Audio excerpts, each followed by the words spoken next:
Hi, and I'm back again with the 9 candles, and it's day 6. And as you can see, I have the absolutely lovely Ms. Kim from Oh, Intuitive hello. You. And we're going to start as we always do by lighting the candles, and you can participate in that if you want to where you are. And if you are new to this, um, this time we usually used to do 9 red candles, and we're doing 9 green candles because this really is a voyage of the heart of each of us finding our own consciousness, our own heart, and our own centeredness.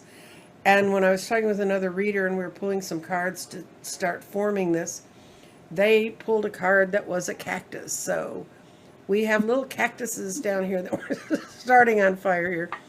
So And cute. the Love those cactuses. cactuses are very resourceful, and um, they're out in the desert. So I found some stones that I had in my collection that remind me of the desert. This is a desert rose. It's a selenite crystal, and it's selenite mixed with some other stuff, and then the sand swirls around, and that's carved by the sand. That's carved by Mother Nature, not by a human. They also create little tumbleweed looking guys like this one, and then some that look like just space aliens, sort of different angles and blasted away. So, and I kind of put those on in honor of the desert. So, we're going to go to the meditation. And we light these candles to help focus on our consciousness and to appreciate how, when we join together our intentions with like minded beings, we are prepared to move Gaia, Mother Earth, and the New Earth into the emerging planetary patterns. First, by centering each individual's vibes with the coming times, and then by living with the awareness of our own strength, that is part of the energy for the new earth. We will, and in that new earth, we will feel free to romp and play in uncharted seas. This is a whole lot about transitions. Oops, I'm not doing good on this. It's an awkward angle. But I did put it on a circly plate so I can just move them around. It's 3, 4, 5, 6, and that's Miss Kim's candle, day 6. And come back over and talk to Miss Kim about living in these times and understanding these emerging times for ourselves. Here we go. Here we go. Yay, we're all back. So, you and Those are I great. My little discussed. candle. Mine's a peace candle, but it's the green one, so Oh, good. it's for peace. Kim and I were talking a little bit before about how she's seeing a lot of people looking for consciousness and to learn how to live with their heart. And so I'm just going to let you talk about that, what you're seeing, what you're feeling, and how this whole idea of romping and going into uncharted seas works for you. Yeah, well, when I was listening to your prayer, I was thinking that or your intentional prayer. I was also thinking about how many people, both in mini readings and also in private readings, that I've had their guides say to them, have more fun, find more joy, enjoy yourself, because it's a kind of a double purpose. It raises your vibration, Mm-hmm. it raises your frequency, and it also lets remind you who you are, who you Mm-hmm. really are. And it leads you to things that are good for you. When you're in a space of having joy and having Mm-hmm. fun, you're naturally in that flow. And if you can, if you when you find those things that bring you that, um, there are answers there. You Mm-hmm. know, if you find joy always being in nature, and you're thinking, what am I going to do now that I'm retired? You know, there may be a link there. There may be something Mm-hmm. you could do that's in nature that could, you know what I mean? It's like Yeah. it can often lead you to what's next, or what you should be doing, or what your path is. Um, it's a code, you know, it's a code for us, you know, and Mm-hmm. it's but I also think, we were talking too about people, um, and myself included, trying to find that time to just sit and just block out the noise, just have time to just just exhale. Hmm. You sent me a poem, breathe. Hmm. Just to kind of exhale and breathe and just let everything drop away just for a couple of minutes and see what comes in, see what's Hmm. missing, see what you feel, what's there. What do you need to feed? What do you need that, Hmm. what is your heart or your soul calling out for that you need more of? But if we don't have those moments and we just stay in that go, go, go, move, move, move with everything, it's really hard. And you wake up one day and feel like I'm completely lost. I don't even know what I Hmm. want or what I'm doing. I don't know who I am anymore. you Hmm. know, um, some people do that. They wake up after, I talk to a lot of people who are just about to retire. Hmm. And so often they don't know who they are. They've been mom, they've been working at this company, they've been wife, they've been, chauffeur, they've been Hmm. all these different titles and all these different roles, but in that busyness for years and years and years, they've kind of lost who they are. So Hmm. that idea of coming back to your authenticity, who you are, what matters to you, Right. what you love, what you enjoy, you know, um, yeah, using that heart space. Hmm. And keep that.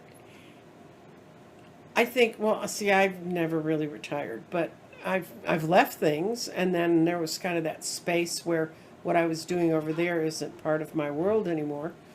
Um, but for a lot of people, I think it's more that when we assume a role in the outside world and we're having to mesh together with people in a kind of like it or not situation, we tend to listen to the things they say to us or mold ourselves to that way.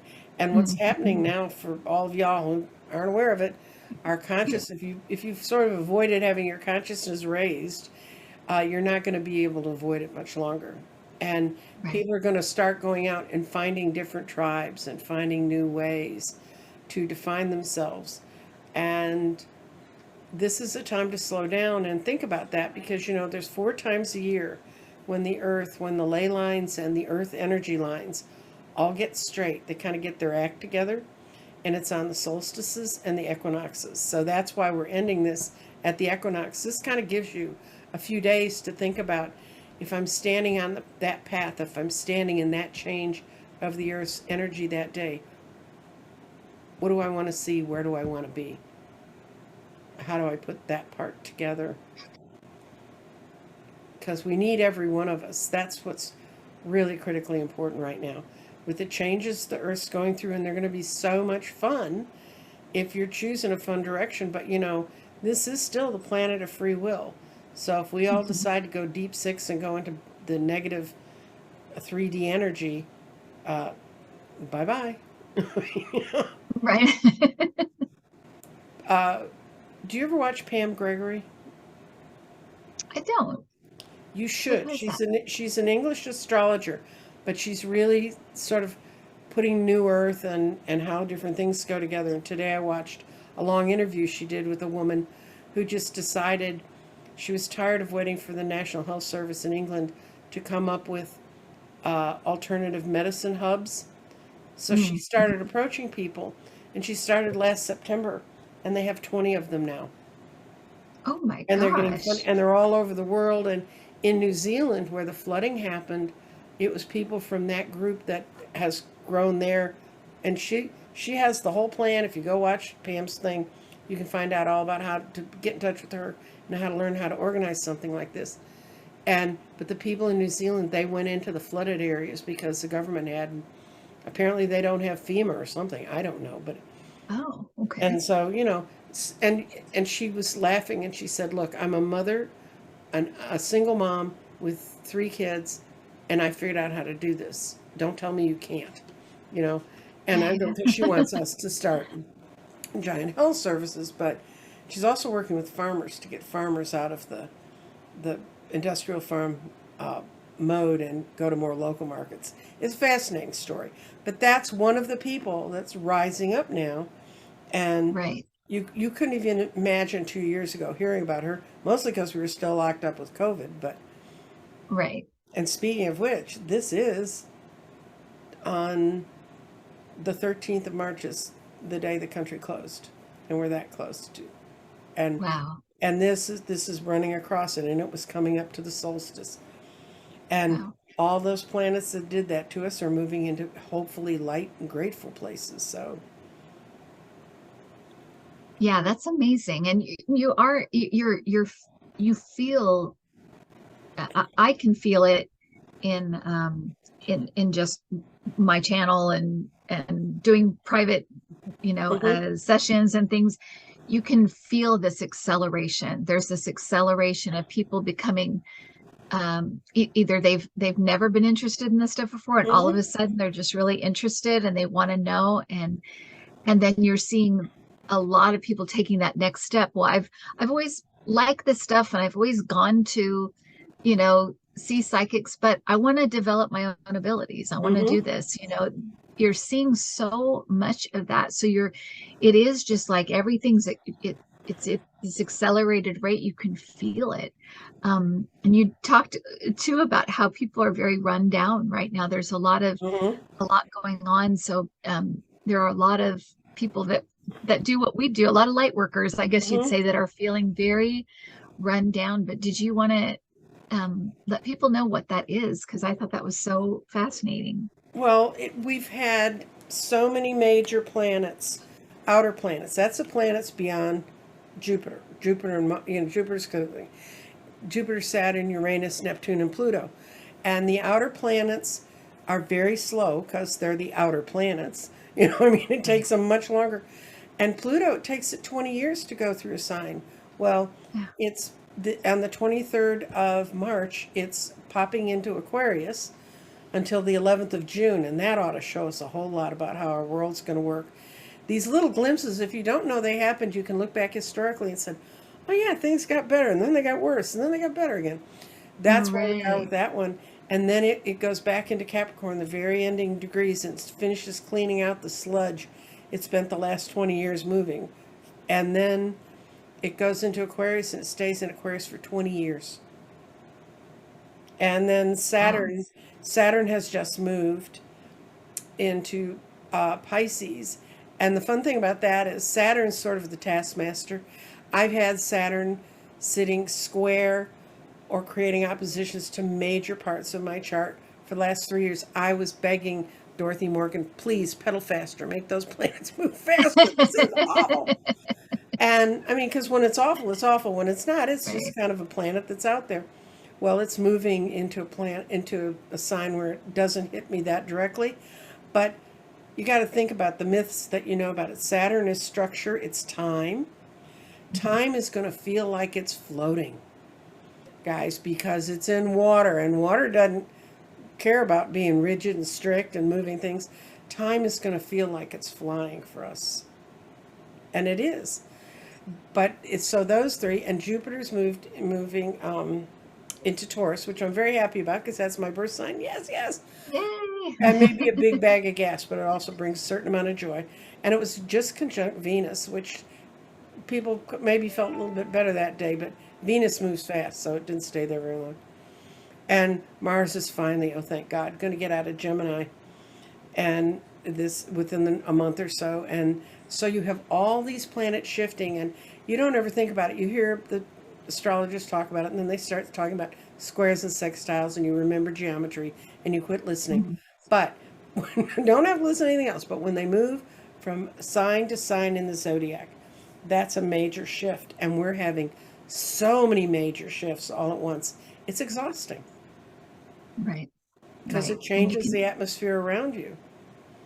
yeah. And I was saying that for me, it takes that feeling of just like, a bit like feeling overwhelmed and also unmotivated at the same time, which is Mm-hmm. a bad place to be. Mm-hmm. But it just have that kind of like stuck a little bit, really having to force yourself to move.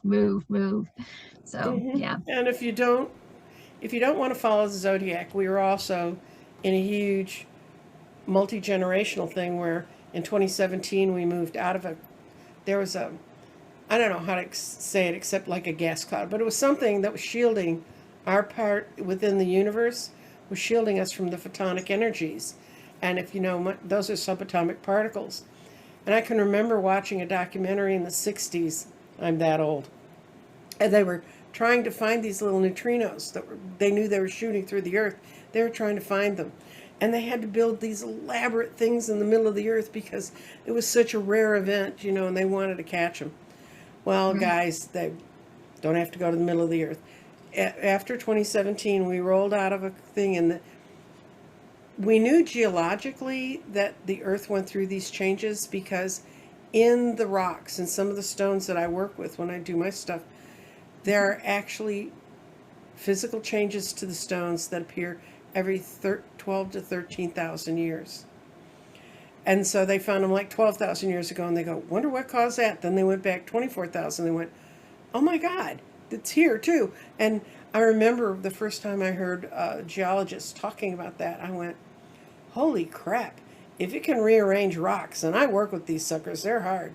If it can rearrange rocks, what's this doing to us? So Right. I began looking at it, and I found that some of the first people that really realized we were being affected were cancer researchers. And it's because, when they do some of that highly focused cancer treatments, they're doing it at a genetic level. And they could see what they knew they were causing with what they were doing. But then they began to see other genes changing that they hadn't expected would. Oh, right. And they went, what's this? And then they started putting it together. And the article I read was how these two parts of that science were having to come together. It's changing each and every one of us on a genetic level. And don't freak out and say, how do I get out of this? It's been happening to you for 6 years. If you're still walking around, you're fine. And it is actually upgrading us genetically. We are evolving at a rate we've never evolved at before. So if you don't think the planets do it, then give the photons a few pitches. But the Right. amount of photonic energy hitting the Earth right now is incredible. And so look to that for your upgrades because that's what's going to help you. But it's like anything. You've raised a child. Mhm. When they get into a real growth spurt, how you can't wake them up for anything because Yeah. they're really, you need to go into the outside world. We're kind of in that. That's another reason for our shifts in our energy. Mhm. Right. Yeah, and you can feel it. You can see it. I mean, like I said, in my I'm sure that you find too that your readings you'll have one week of like everybody asking about one certain thing, or you might have a month Mm-hmm. of that kind of thing, people asking the same kinds of questions and and but it's that it's yeah, it's you can tell when things are happening because it will have a flow of a Mm-hmm. certain type of thing happening with everybody, and you're like, it can't just be coincidence that Well, all of these people are asking about their need to know if they're on their life path right now because mm-hmm. something's going on. Mm-hmm. Yeah. Well, did you ever read at table? Did you ever like read out in public, or have you always been a Nope. okay? Well, when I used to read at psychic fairs, you would get Hmm. the question of the day. I mean, you'd know by the end of that day. And what was interesting was Right. it was always something I needed to look at in myself. I Uh-huh. learned to translate it into that because, and when I was going through a child custody battle, every woman that came to my table for that entire weekend had been in a child custody battle, was about to get divorced, was freaking out about their kids. I mean, Oh every my single one of gosh. them. And I'm like, I came here to get away from this. I didn't come, No, but you're gonna face it. yeah, but that's when I should have understood the law of attraction.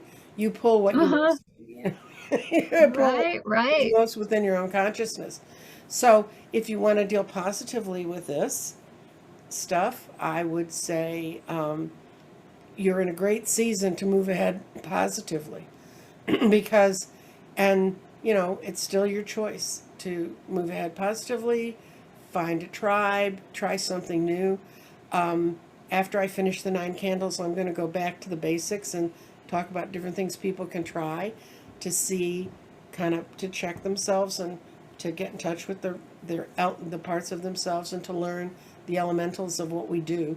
Besides my elementals, my fairies and guys, they're coming too. But because, like I said earlier, we're going to be at a point where we can see the energy lines getting straight. So if you are a person who's fortunate enough to live in a place where you know you have a vortex or ley lines come together and stuff, if you can walk out into them now, this is going to be as strong as they've been ever. I found one, well, actually, I didn't find it so much as the universe said, okay, you're too lazy to go look for that ley line we've been telling you is out front of your house. They made the grass go completely yellow in a straight line in front of my house. Oh my gosh. And then they attached it. And I had been told that trees, and this is a thing if you want to look for one in your neighborhood, trees that have gnarls, you know, those burls that grow on trees. Mhm. When it looks like a branch got cut off sometimes. It is, but those trees tend to have ley lines underneath them because there's so much energy from the ley line, it makes the tree overgrow. So I have a tree that I went out and met it before it went into hibernation. Its name is Hogarth, and it is the gnarliest tree. I cannot find a tree with more gnarls. And that's where the ley line runs underneath. And so I went, okay, why'd you make my ley line look like the yellow brick road? And they said, because you were too lazy to come out here and find it. So we painted it for you. Oh my Not try to gosh. advise doing that, but Yes. if you go out in the woods and you find a tree with gnarls on it, look around, and if you see another tree a little way down that has gnarls on it, Mhm. walk in the space between those two trees, and you will find the ley line. Lily line. Oh, Hmm. how interesting. So that's a fun thing you can go out if you want to go out and try something new. But this is the season to Absolutely. find it, because once this season's over, they wave a little bit. They kind of follow the moon, Earth Right. energies follow, and um, so that's a couple of little hints you can do, and hang in there, guys. And if you feel like you're on your last nerve, it's because the universe has set it up, so you ought to feel like you're on your last You're nerve. on your last nerve. I think a lot of people are getting there. I get their emails, so I know. I know. When is Oh, this going to happen? What's going on here? What is happening? So yeah, we all have those moments for sure. I always say, if you get into that, if you roll into that, just mm, don't stay there. Just, feel it, let it go, let it out, and then roll yourself back. look It's for a sync. okay. Look We for a all do it. We're all human. look for a synchronicity. But I can't say it right now. I know how to what the word is, but look for something that's you saw it here, and then you saw it here, and then you saw it here. That's kind of how I put when I'm putting the 9 candles together. My first meditation was romp and, uncharted seas, and I'm like, what am I going to do with that? And then I ran into a beautiful poem, Breathe, about Mhm. learning how to romp and play and let yourself go. And then I read one of my guilty. Do you have a guilty YouTube channels you watch that people are like, why would you watch that? Many. Most of them have to do with animals, but yeah, Yeah, I well, do. mine happens to be prehistory guys. These two Englishmen who sit around with bad headsets on talking about prehistory and it's fascinating. And they were talking about how in the maritime, one of the questions in maritime prehistory is how did the South Sea Islanders get from the islands to the coast of America? And they know by genetics now that there was a lot of genetic swapping going on there. And they used to think, how could this one guy go out there in a little boat and sail across the Pacific? Well, they didn't. They lashed their boats together and they created a flotilla. And when you have all of your energy together and the intention, let's see what's on the other side of the sea, it's a much easier journey and safer. So let's get our flotilla out there, guys. Let's figure out Yes, where we need to take it. that's a beautiful analogy. I love that. Um, and the idea of running and playing and having fun too. I was telling you that I've had so many messages, whether it's in the mini readings or, like on in the chat, or if it's private readings, about the need for people to just find joy, just play, just have Mm-hmm. fun. Yeah. And We've had a grim yeah, 3 years. We have a frame of reference. What's going to make me feel better than that? right. Okay. Do you have Absolutely. anything else you need to add to this marvelous ceremony? Oh, by the way, this is a ritual. One of the other things that I'm supposed to remind you about is the viewers. Um, Rituals are really important, and this is the one that we do 4 times a year to look at this. And whether the ritual comes out of your faith or comes out of your food patterns for holidays, whatever the ritual is, even if it's just every Thursday I light a candle because I'm so happy I'm almost to Friday, whatever rituals you come up with in your life, those rituals are really important for us to keep contact with our consciousness. I And think that's that's what a the great point. elementals, that's why the elementals told me they wanted me to work with them because rituals and you use them. And when I've met them, they're always having, it always looks like a party, but they're always really doing a lot of rituals to try and help the earth stabilize. And you will get to see them too, I understand, someday as our vibrations get high enough to see them again. I can't wait. I think that that makes such sense to me about rituals because when you participate in a ritual, you are completely present. You're in the present Mm-hmm. moment. And that's exactly where our spirit resides. You know, Mm-hmm. it's not in the past or the present, it's not up here. It's It's in here. now. It's right here. It's right now. Yeah. And so that makes a lot of sense that a ritual would bring you back to the now and back to your spirit, And back to your consciousness. Yeah. And that's where we're going to meet all the other beings we need to get to know so we can make it to the end of this journey. Absolutely. Okay, we're going to go blow out some candles. All And I right. do this now because I used to sort of think people will surely understand they need to blow these out. But if you don't blow out the 9 candles, you won't have 9 candles at the end of 9 days. Right. 2, 3, 4. And there's yours burning brightly, the brightest one in the block. And with and oh, by the way, when you see the smoke rising up away from the candles, that is the light that we've created here getting carried up to the higher realms to say, pay attention to this. This is our intention, our Oh, thought. that's beautiful. I love that. Well, thank you all for coming. Thank you, Nancy. And Thank I'll you, be back everybody. on again at 6 tomorrow night, 6 p.m. Central Daylight Time, since we've already done that silly thing. And see you there. And we've got 3 more nights to go. No telling who shows up next.